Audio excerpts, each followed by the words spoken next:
Hi friends, मारा kitchen में तमारुं स्वागत है। आज आपणे बनावीशुं भरेला कारेलानुं शाक। तो आवो शरू करीए। ચોમાસાની ઋતુ આવતા જ બજારમાં ખૂબ જ સરસ કારેલા જોવા મળતા હોય છે। આજે મેં અહીંયા 400 ગ્રામ કારેલા લીધેલા છે। કારેલાનું શાક બનાવવા માટે સૌપ્રથમ આપણે કારેલાને બંને બાજુથી કટ કરી લઈશું અને ત્યારબાદ તેની છાલને કાઢી લઈશું।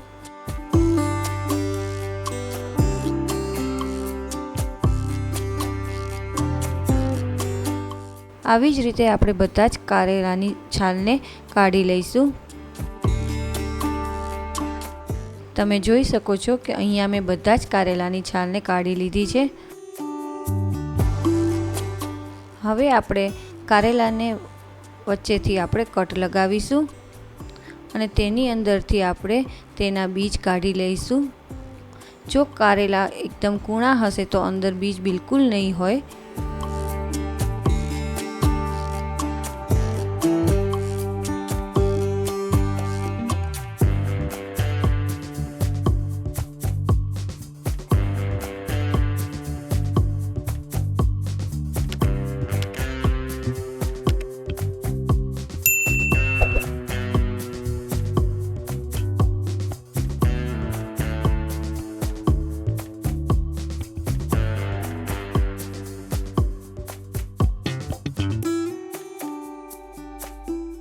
તમે જોઈ શકો છો કે આપણા આ કારેલાની અંદર બીજ છે, તો આપણે આને છરીથી કાઢી લઈશું। આવી જ રીતે આપણે બધા કારેલાને કટ લગાવીને તેમાંથી બીજ નીકાળી લઈશું। તમે જોઈ શકો છો કે આપણે બધા જ કારેલાની અંદરથી બીજ કાઢીને રેડી કરી લીધા છે। હવે આપણે કારેલાને પાણીની અંદર બાફવા મૂકવાના છે।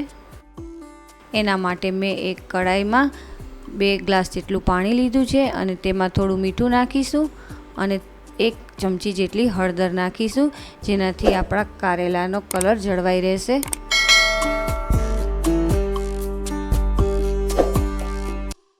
પાણી ગરમ થાય એટલે આપણે તેમાં કારેલાને બાફવા માટે રાખી દઈશું।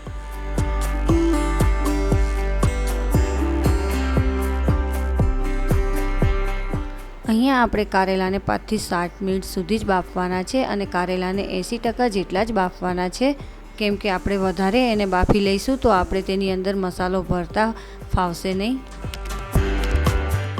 A few minutes later. તમે જોઈ શકો છો આપણા કારેલા સારી રીતે બફાઈ ગયા છે। હવે આપણે તેને એક ચાળણીમાં કાઢી લઈશું, જેથી કરીને તેનું એક્સ્ટ્રા પાણી નીકળી જાય। હવે આપણે કારેલાને થોડીવાર માટે ઠંડા થવા દઈશું। કારેલા ઠંડા થાય ત્યાં સુધી આપણે તેનો મસાલો તૈયાર કરી લઈએ। તેના માટે મેં અહીંયા એક બાઉલ લીધો છે। તેમાં આપણે અડધો કપ જેટલો ચણાનો લોટ લઈશું। હવે તેમાં 3 થી 4 મોટી ચમચી ધાણા જીરું પાવડર નાખીશું। અહીંયા ધાણા જીરું પાવડર વધારે નાખવાથી મસાલાનો ટેસ્ટ ખૂબ જ સરસ આવે છે। હવે તેમાં આપણે 1 ચમચી જેટલું લાલ મરચું, અડધી ચમચી હળદર, સ્વાદ પ્રમાણે મીઠું, અડધી ચમચી જેટલી ખાંડ, અહીંયા મેં 3 થી 4 ચમચી સિંગદાણાનો ભૂકો લીધો છે, જેને મેં અધકચરો વાટી લીધો હતો, અડધી ચમચી જેટલી લસણની પેસ્ટ નાખીશું અને 2 ચમચી જેટલો ગોળ નાખ્યો છે।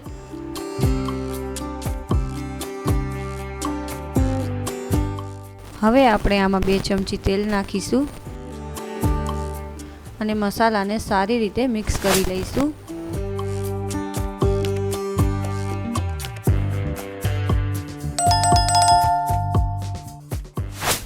તમે જોઈ શકો છો કે આપણો મસાલો સરસ રીતે મિક્સ થઈ ગયો છે। હવે આપણે એમાં થોડા લીલા ધાણા નાખીશું અને ફરી એક વખત મિક્સ કરી લઈશું।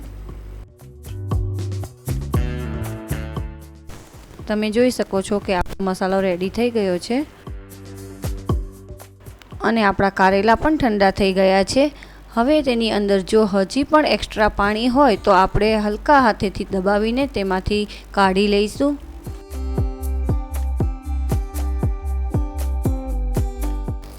અહીંયા કારેલા પણ રેડી થઈ ગયા છે અને આપણો મસાલો પણ રેડી છે। તો હવે આપણે કારેલાની અંદર મસાલાને ભરી દઈશું. તમે જોઈ શકો છો કે આવી જ રીતે બધા કારેલાની અંદર આપણે મસાલો ભરી દેવાનો છે.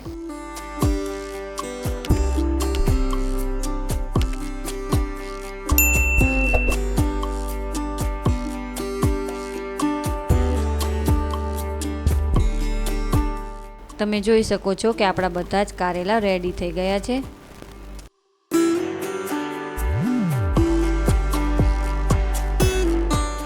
હવે કારેલાના શાક માટે આપણે વઘાર મૂકીશું. એના માટે આપણે એક પેન લઈશું. તેમાં 2 ચમચી તેલ નાખીશું. તેલ ગરમ થઈ જાય પછી તેમાં આપણે અડધી ચમચી રાઈ નાખીશું.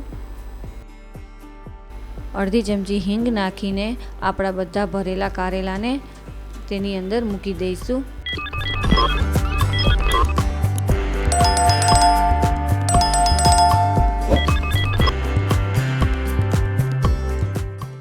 બધા જ કારેલાને તેલની અંદર સારી રીતે મૂકીને હવે આપણે જે મસાલો બનાવેલો હતો તે એની ઉપર થોડો છાંટી દઈશું.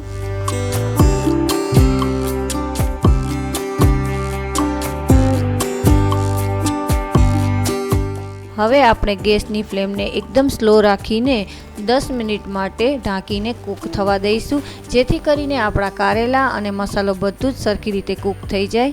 10 minutes later. તમે જોઈ શકો છો કે આપણું શાક 10 મિનિટ પછી એકદમ સરસ રીતે કૂક થઈ ગયું છે.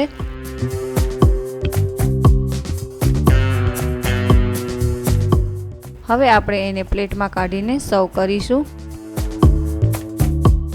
તો તમે પણ તમારા ઘરે આ રેસીપી એકવાર જરૂર ટ્રાય કરજો. તો આવી જ નવી નવી રેસીપીઓ જોવા માટે મારા ચેનલને સબસ્ક્રાઈબ કરવાનું ના ભૂલશો. Thanks for watching.